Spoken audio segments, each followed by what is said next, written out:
Be pragmatic in all aspects of life.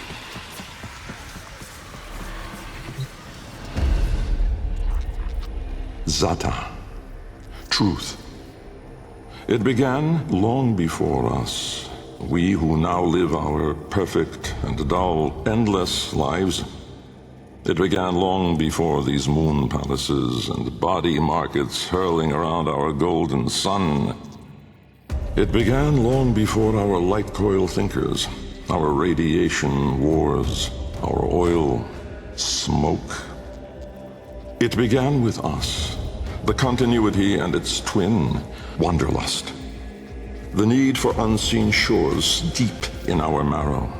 No judge, jester, queen, or king can escape this old blood. We are nomads, eternal. And when no ocean, mountain, or sky could contain us, our gaze hungered starward. Afar, they mocked us with their brittle light, winking and jeering like dangling iotons, forever out of reach, illuminating the truth. Immortal as we are, we die with the sun. That's where I come in.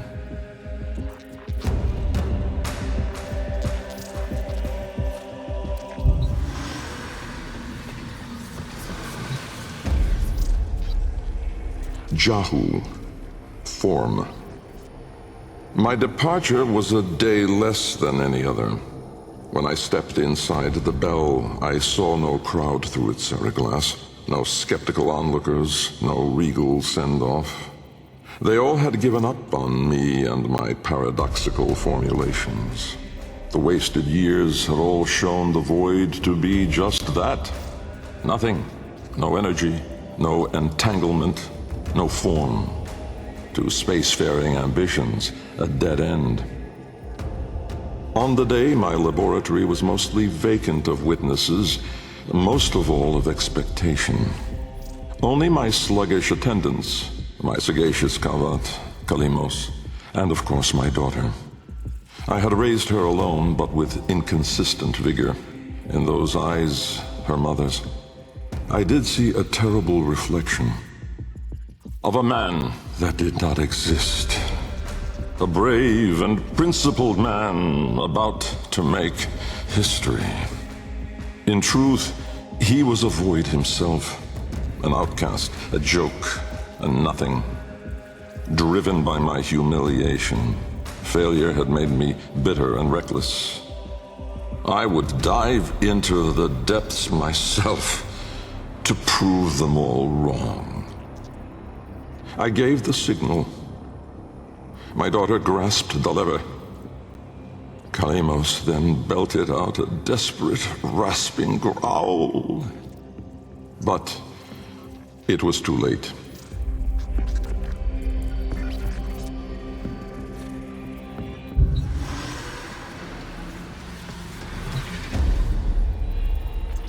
Vom, order.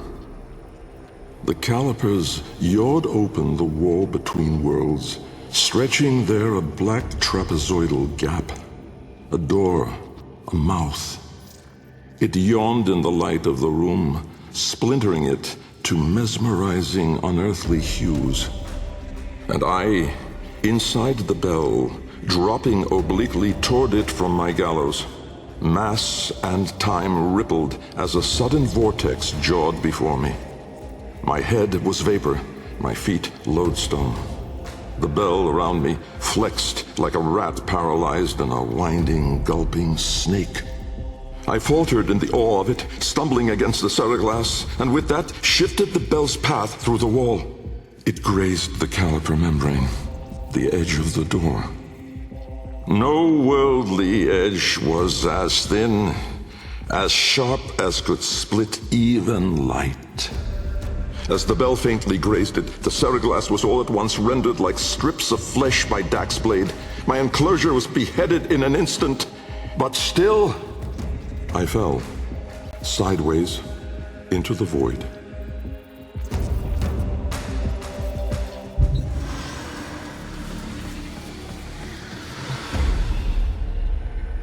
Thas, Chaos. Death was on me, I was certain. I was face down, eyes clenched, my heart pulsing the last of its seconds, and my lungs burning the last of its air. A sudden nostalgia gripped me. I grasped desperately for memory of a storm just past, the fumbling pitch of a child's song. Yet all these thoughts seemed to steal away from my mind like smoke through a vent. I would die empty. I then became aware of another sensation, physical, a web of pain, needles itching into my arm. At once I realized I was alive. Laying in the bell's shattered ceraglass, I groped the ground, warm stone, the floor of my laboratory. So, I had never left. And so, I had failed. Again. I heard a crunch alongside me. Someone stepping through the shattered glass. With great shame, I gasped and rose my head to face my daughter above me. But as I opened my eyes, it wasn't her. It was me.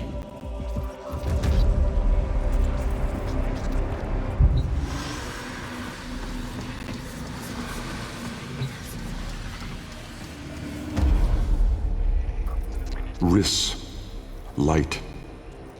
The senselessness of it, the paradoxic, the vague, untimed form. I was alone, but not, for I stood there confronted by myself, a twin but no brother, a reflection, but with dimension. Behind him, no horizon, but a vast broiling sea of caustic light pierced at random by black-pinned stars, and closer, around me, a gale of flowing vapor, profane in color, billowing relentlessly into the nascent lack, seeking all directions. I was standing on a precipice of familiar stone, jagged and unanchored as though cleaved directly from the very floor of my laboratory. I wondered at the vapor's path, smoking outward more, leaving behind now the walls, the filigree gold, the rare cuts of marble from my home. I knew at once the vapor's source. I turned away, back toward the wall, the trapezoid I had yawed into it. Vapor erupted inward at the gap, but not just from there. For as I rolled my eyes back, I saw the same. A great steam of scintillation smoking out from my skull. Dumb in awe, I faced toward my chimerical twin.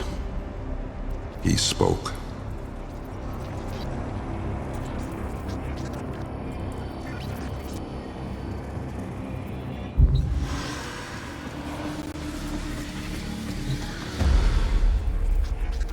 Kra, time.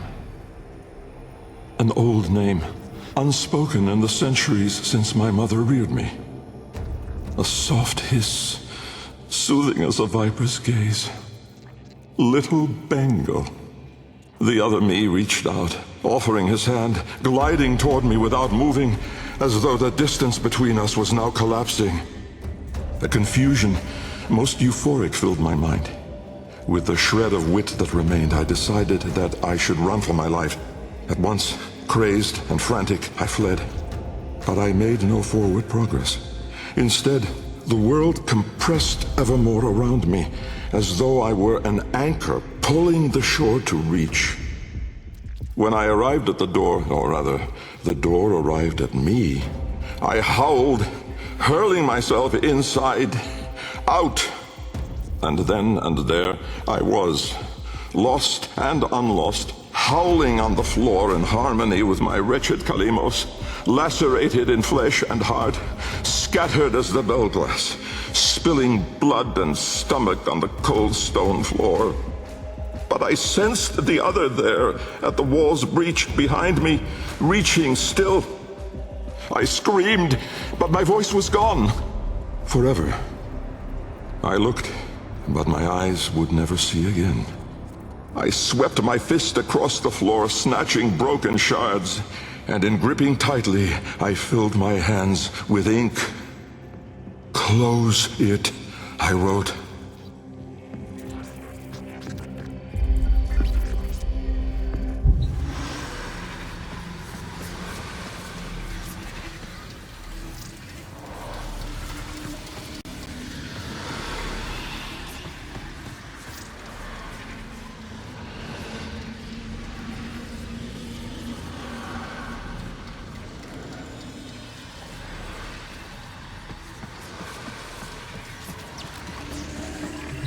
I must ask that you keep our dealings.